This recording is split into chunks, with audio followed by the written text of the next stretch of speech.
Well, that's not zeroed or anything. Okay. It's just put in, and then we just measure it off of it, and then But the blue is how high it got? The blue stake? No, with the blue ribbon. No, that was just to mark it, make it easy to find. And there's 2 more out there as well. But this stays as is, Amy, is that right? Yes. Yeah. So this will all basically be protected as everything's happening? Yeah, there's no direct, the loop road's over there. The pool itself is not getting impacted. There's a little bit of the wetland impact above it. It comes through here. We're just leaving this Like as this. is. The pool's this, marked with the X's. Okay. And so there's some vegetated wetland above it as well. So the pool's, basically the flooded piece of it.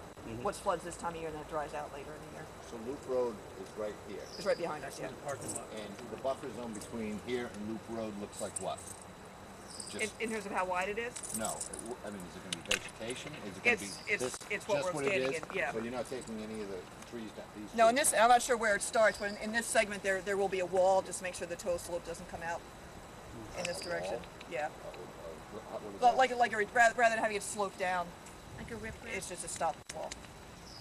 Will any of the disturbing over on the other side of the wetlands affect the flooding and the ability of this to sustain itself? No, we've made sure with the hydraulic calculations that this whole system, all the way from the top, is still getting fed.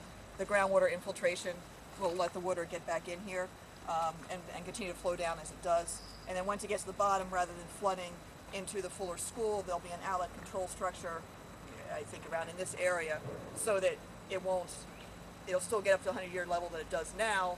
But Anything mechanical? That's right. It's all by gravity. Right, okay. So the smaller storms will stay in here as they are now. They're trapped in here now. And then it's just a 100-year storm that'll spill. Right, after this is built, when you come back and you see it like this, it's gonna look like this. The whole idea is the inside here stays the same. So all the runoff gases over here now. Well, it's still gonna function and come up, but what we're doing is, instead of allowing it into the school property, we're gonna maintain it and allow it to spill over and essentially into the drainage system. So, I mean, you're not doing any grading at all? Nothing, nothing at all.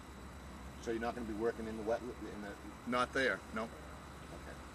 There are a couple of places where we're on the fringe, like for instance to get the roadway up into that up into here, but for the most part, and the Conservation Commission has reviewed all of this, and essentially, even though they haven't put out an order of conditions, closed the hearings and were satisfied with what we're proposing relative to mitigation. They have closed the hearing and issued the order. Okay, the order is issued. Yeah. So they haven't issued the order of conditions? No, They have. Oh, they have? May 24th they did. So does the council have that? Yes, it's in the package of supplemental material I provided.